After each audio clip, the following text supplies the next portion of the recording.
आप सभी को राधे राधे, जय श्री कृष्णा। दोस्तों, जब हम सभी वृंदावन जाते हैं तो एक स्थान बहुत पवित्र है जिसकी परिक्रमा सभी लोग लगाने जाते हैं। वो है गिरिराज पर्वत यानी गोवर्धन पर्वत। कहते हैं वृंदावन अगर गोलोक है तो जो गिरिराज जी है वो वृंदावन का मुकुट है। और श्री कृष्ण भगवान के मुकुट के दर्शन पाकर ही मनुष्य देव शिरोमणि हो जाता है। गोवर्धन की यात्रा करने से हमारे जीवन में सुख, शांति और वैभव आता है। और कहते हैं गोवर्धन के पुच्छ कुंड में स्नान कर ले तो व्यक्ति को कई यज्ञों के समान पुण्य प्राप्त होता है। तो कभी भी आप अगर वृंदावन जाए, गोवर्धन की परिक्रमा करें तो पुच्छ कुंड में स्नान अवश्य करें।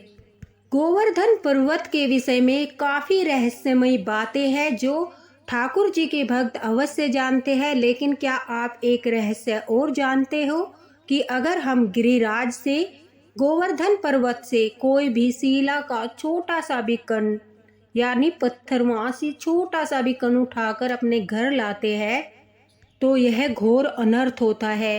और एक भक्त ने यही गलती कर दी, बिना जानकारी के ही उसने इतनी बड़ी गलती कर दी जिसके कारण उसका सब कुछ बर्बाद हो गया। हमें यह तो पता है कि शिलाखंड से कोई भी टुकड़ा लाने से घोर बाधाओं का सामना करना पड़ता है, लेकिन आज एक ऐसी लीला कथा हमारे साथ शेयर की गई है जिसके माध्यम से हमें पता चला कि कितना बड़ा घोर अनर्थ होता है अगर हम गिरिराज जी से एक भी कण घर लेकर आते हैं। आज की है लीला कथा। मंगोलपुरी से रामचरण जी की पत्नी सुमित्रा जी ने हमारे साथ शेयर की है। सुमित्रा जी कहती है कि हम काफ़ी दिनों से ठाकुर जी की सेवा करते थे और जब भी हमें समय मिलता था हम दोनों पति पत्नी वृंदावन ठाकुर जी के बांके बिहारी जी के दर्शन करने जाते थे और साथ ही साथ गोवर्धन की परिक्रमा भी करते थे। ठाकुर जी की कृपा से हमारे घर में सब कुछ बड़ा अच्छा चल रहा था, किसी प्रकार की कोई कमी नहीं थी। सुमित्रा जी कहती है कि मेरे जो हस्बैंड है उनकी टॉय की फैक्ट्री है यानी खिलौनों की फैक्ट्री है। वहाँ पर वो खिलौने बनाते हैं, इस वजह से वहाँ पर तैयार किए गए खिलौने और जो खिलौने बनाने में सामान यूज होता है वो सब हमारी फैक्ट्री में उपलब्ध होता है। ठाकुर जी की कृपा से बड़े जोरों शोरों से हमारा काम चल रहा था। ठाकुर जी की कृपा थी कि हमारे घर में किसी प्रकार की कोई कमी नहीं थी, इसलिए जब भी मौका मिलता था हम बांके बिहारी मंदिर में दोनों पति पत्नी अपने ठाकुर जी का धन्यवाद करने अवश्य जाते थे और गोवर्धन परिक्रमा भी जरूर करके आते थे। सुमित्रा जी कहती है मैं वृंदावन से ही लड्डू गोपाल जी को लेकर आई थी और बड़े प्रेम से हमारे घर में लड्डू गोपाल की सेवा होती है। सुमित्रा जी के 2 बेटे हैं और उन दोनों बेटों की शादी हो चुकी है। ठाकुर जी की कृपा से सुमित्रा जी की जो बहू है वो भी लड्डू गोपाल भक्त है यानी लड्डू गोपाल की सेवा करती है, उनके प्रति पूरा श्रद्धा भाव रखती है। सुमित्रा जी कहती है यह भी ठाकुर जी की ही कृपा है कि हमारे घर में सभी लड्डू गोपाल भक्त है, सभी ठाकुर जी के भक्त है, उनके प्रति श्रद्धा भाव रखते हैं, उनके प्रति प्रेम रखते हैं। लड्डू गोपाल की सेवा करते करते हमारे घर में 5 वर्ष हो चुके थे और 5 वर्ष के बाद जब दीपावली का अवसर आया तो उससे कुछ दिन पहले ही सुमित्रा जी कहती है मैं और मेरे पति हम दोनों बांके बिहारी जी के दर्शन के लिए गए और हमने सोचा कि गोवर्धन पर ज़्यादा भीड़ भाड़ का माहौल हो जाता है, इसलिए हम गिरिराज जी की परिक्रमा भी करके आएंगे। अब वह कहती है जब हम गिरिराज जी की परिक्रमा कर रहे थे तो परिक्रमा करते करते अचानक से उनके हस्बैंड ने उन्हें कहा क्यों न हम ऐसा करें कि गिरिराज जी के जो शिला के छोटे छोटे कण, छोटे छोटे जो पत्थर पड़े हैं उन्हें उठाकर उनमें से कुछ पत्थर अपने घर ले चले और उन्हें ले जाकर हम तुलसी में रख देंगे। और जब कभी ऐसा होता है हम गिरिराज जी के दर्शन नहीं कर पाते, बांके बिहारी जी के दर्शन करके ही लौट जाते हैं। और कुछ शुभ अवसर होता है तो हमारे मन में होता है कि काश हम वृंदावन जाए, गिरिराज जी की परिक्रमा करें, लेकिन इतने व्यस्त रहते हैं कि समय नहीं मिल पाता, इसलिए बांके बिहारी जी के दर्शन करके ही लौट जाते हैं। तो अगर हमारे घर में उनकी कुछ शीलाखंड के टुकड़े होंगे तो जब भी हम रोज ठाकुर जी के लड्डू गोपाल की सेवा करते हैं, उस प्रकार से हम रोजाना जो है तुलसी माता की परिक्रमा करेंगे। उसमें गिरिराज जी के शीलाखंड के टुकड़े भी रखे होंगे, साथ में हमें गिरिराज की परिक्रमा का भी पुण्य मिल जाएगा। ऐसा भाव उनके मन में आया अचानक से। अब सुमित्रा जी कहती है, मुझे भी अपने पति की बात बहुत अच्छी लगी। मैंने भी उनकी हाँ में हाँ मिला दी, क्योंकि हमें ज्ञान नहीं था। इसलिए कहते हैं कि बिना ज्ञान के कोई कार्य नहीं करना चाहिए, स्वयं कोई फैसला नहीं लेना चाहिए। अगर हम ठाकुर जी की सेवा करते हैं, धार्मिक स्थलों पर जाते हैं, तो वहाँ पर किन किन चीज़ों की मान्यता है, क्या करना चाहिए और क्या नहीं करना चाहिए, इन सब चीज़ों के बारे में पूर्ण जानकारी लेनी चाहिए, अन्यथा हमारे हाथों से कुछ अनर्थ हो जाता है। अब सुमित्रा जी कहती है, मैंने भी बड़ी खुशी के साथ एक पॉलीथीन में जो है एक थैली में गिरिराज जी के कुछ पत्थर के टुकड़े डाल लिए, और मैं बड़ा प्रसन्न थी कि मेरे पति के मन में तो बड़ा ही अच्छा ख्याल आया। इस प्रकार तो जो गोवर्धन आता है, जब भी हम इन पत्थर के टुकड़ों की पूजा कर सकते हैं, हमारे घर में सुख समृद्धि का वास रहेगा। ठाकुर जी की पहले ही इतनी सारी कृपा है, ऊपर से गिरिराज जी की कृपा भी हमारे ऊपर हो जाएगी। और इस भाव को मन में रखते हुए सुमित्रा जी कहती है, हम यह घोर अनर्थ कर बैठते हैं और गिरिराज जी के शीलाखंड के कुछ टुकड़ों को घर लाकर अपने तुलसी के पौधे में रख देते हैं। हम बड़े ही प्रसन्न थे, बड़े ही खुश थे। हमें लग रहा था कि आज जैसे हम अपने घर स्वयं गिरिराज जी को लेकर आए हैं, लेकिन उन्हें नहीं पता था कि उनके हाथों से जाने अनजाने में कितना बड़ा अनर्थ हो गया, कितना बड़ा पाप हो गया। दोस्तों, कहते हैं जो भी मुनि संत बड़े बड़े ऋषि होते हैं और तप करते हैं, तप करने के बाद वो ठाकुर जी से प्रार्थना करते हैं कि हे ठाकुर जी, हमें जन्म मरण के चक्र से मुक्त कर दीजिए। अगर हमारे कोई जन्म भी बाकी है तो आप हमें ऐसा वरदान दीजिए कि हम गिरिराज जी के चरणों में रहकर अपने बाकी के जन्म को पूरा करें। और वो ऋषि मुनि जो होते हैं, कहते हैं उनकी आत्माएं गिरिराज जी के छोटे छोटे शिलाखंड के टुकड़ों में होती है। वो वहाँ पर जो भी पत्थर पड़े रहते हैं, जो भी छोटे छोटे टुकड़े पड़े रहते हैं, वो गिरिराज जी के मात्र शिलाखंड से टूटे हुए पत्थर ही नहीं, बल्कि कहते हैं उनमें ऋषि मुनियों की, बड़े बड़े तपस्वियों की, बड़े बड़े संतों की आत्माएं होती है। ठाकुर जी की कृपा से, ठाकुर जी के वरदान के कारण वो ऋषि मुनि अपना समय वहाँ पर पूरा कर रहे हैं और गिरिराज जी के चरणों में रहकर बड़ा ही प्रसन्न है। और उन्होंने अपनी भक्ति से, अपने तप के कारण ठाकुर जी से यह वरदान मांगा है कि हम 84 कोस में से कभी भी बाहर न जाए, यानी हम गिरिराज जी जितने में फैले हैं 84 कोस से बाहर हमें न जाना पड़े। हम इसी के अंदर रहकर अपने जीवन मरण के चक्र से मुक्त हो जाए और अंत में मोक्ष को प्राप्त हो। उन्हीं शिलाखंडों के टुकड़ों में सभी कहते हैं वो संत विराजमान होते हैं, उनकी आत्माएं होती है, वो तप करते हैं, ठाकुर जी के लिए तप करते हैं और एक दिन उन्हें मोक्ष की प्राप्ति होती है। साथ ही साथ यह मान्यता है कि गिरिराज जी को स्वयं ठाकुर जी ने भी यह वरदान दिया था कि उन्हें हमेशा वृंदावन के मुकुट के रूप में वहीं पर विराजमान रहना है। 84 कोस से बाहर उन्हें कोई नहीं ले जा सकता। अगर कोई ऐसा जाने अनजाने में करेगा तो उसे महापाप भोगना पड़ेगा। और इस बात का ज्ञान जो है, सुमित्रा जी कहती है, हमें बिल्कुल भी नहीं था, न ही हमने कभी इस बारे में बात की और न ही किसी से पूछा। अब जब वह वहां से शीलाखंड के टुकड़े लेकर आए तो सुमित्रा जी कहती है उसके अगले दिन ही हमारे साथ एक अजीबोगरीब घटना होती है। मेरे पति को रात के समय अचानक से संतों के रोने की आवाज आती है। वो घबरा जाते हैं, घबराकर अपने बिस्तर पर बैठ जाते हैं। मैं उन्हें पानी देती हूँ, पंखे से उन्हें हवा करती हूँ क्योंकि उनके शरीर पर पसीना ही पसीना था, और उनसे पूछती हूँ कि क्या हुआ, आखिर बात क्या है, आप इतने परेशान क्यों लग रहे हो। तो वह कहते हैं कि मुझे ऐसा लगा कि जैसे बहुत सारे संत मिलकर रो रहे हैं और ठाकुर जी को पुकार रहे हैं। ऐसा भयानक दृश्य मैंने कभी नहीं देखा।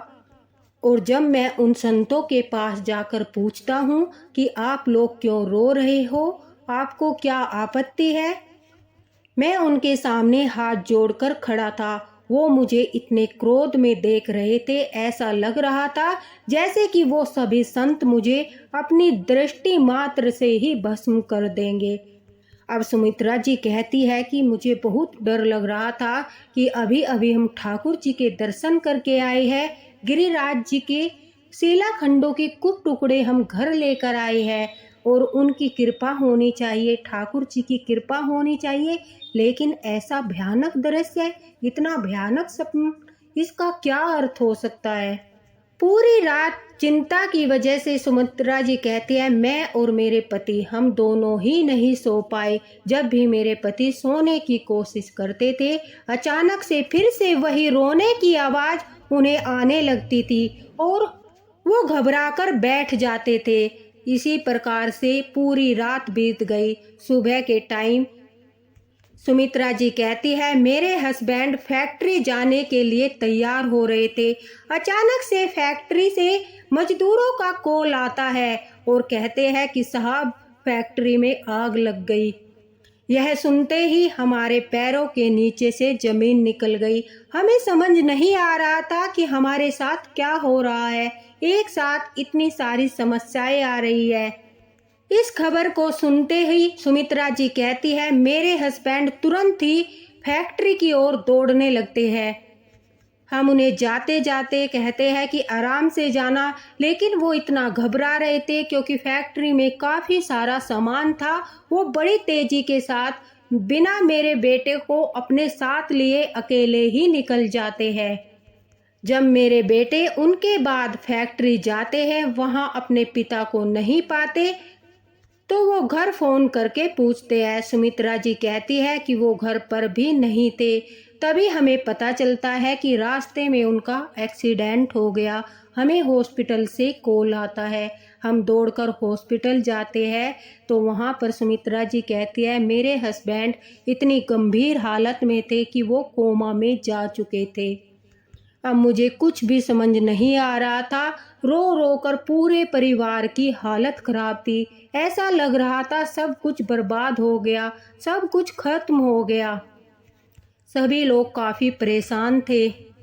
हम बस ठाकुर जी से प्रार्थना कर रहे थे कि हे ठाकुर जी मार्गदर्शन कीजिए, हे लड्डू गोपाल मार्गदर्शन कीजिए, हमसे क्या अनर्थ हो गया, क्या ऐसी भूल हो गई जिसके कारण हमें महापाप भोगना पड़ रहा है।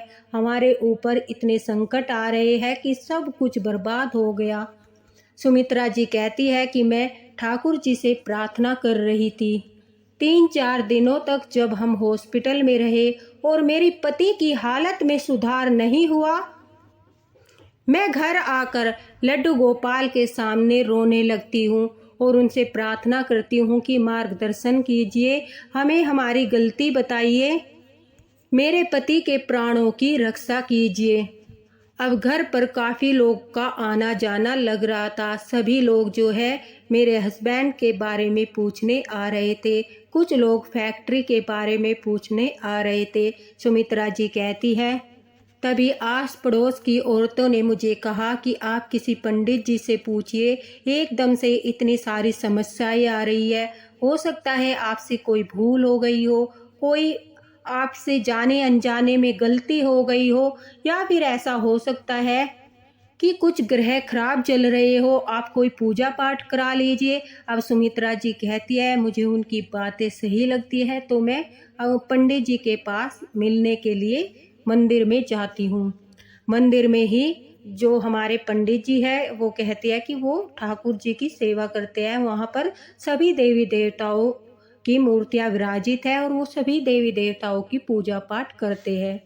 वहाँ जाकर मैं रोने लगती हूँ और उनसे कहती हूँ कि पंडित जी देखिए, अभी अभी हम ठाकुर जी के दर्शन करके आए, गिरिराज जी को अपने घर लेकर आए और हमारे साथ इतना बुरा हो रहा है। यह सुनते ही पंडित जी एकदम से आश्चर्यचकित हो जाते हैं और कहते हैं क्या तुम गिरिराज जी से पत्थर लाए हो? वहाँ से तुम उनके शिलाखंड का टुकड़ा लेकर आए हो? क्या शिलाखंड लाने के बाद तुम्हें कोई आभास नहीं हुआ, कोई अनुभूति नहीं हुई? तभी सुमित्रा जी कहती है कि उस दिन से आज तक हमें रोज रात को संतों के रोने की आवाज आती है, जिसे सुनकर हम घबरा जाते हैं और उसी के बाद से सब कुछ खराब होने लगा, सब कुछ बर्बाद हो गया। अब सुमित्रा जी कहती है कि पंडित जी कहते हैं कि घोर अनर्थ, तुमने इतना बड़ा पाप कर दिया, घोर अनर्थ कर दिया। शिलाखंड के टुकड़े तुम घर लेकर आई हो, क्या तुम इस बारे में जानती हो कि गिरिराज जी के शिलाखंड के टुकड़े कभी भी अपने घर नहीं लाने चाहिए? वो मात्र शिलाखंड के टुकड़े नहीं, बड़े बड़े तपस्वी संतों की आत्माएं उनमें बसती है। वो वहाँ पर ठाकुर जी की आराधना करते हैं, तपस्या करते हैं। ठाकुर जी से उन्होंने वरदान पाया है, जो कोई भी उन्हें वहाँ से ले जाएगा वो नाराज होकर सब कुछ बर्बाद कर देते हैं। उन संतों का श्राप लगता है, वो रोते हैं, तड़पते हैं कि उनके ठाकुर से किसने दूर किया है, किस मूर्ख ने ऐसा काम कर दिया कि उन्हें जो जन्म जन्म तक तपस्या करके ठाकुर जी ने वरदान दिया था, उनका वो वरदान खंडित कर दिया। उन्हें उनकी जगह से तुमने अपने घर लाकर रख दिया। तो वो रोएंगे नहीं तो क्या करेंगे?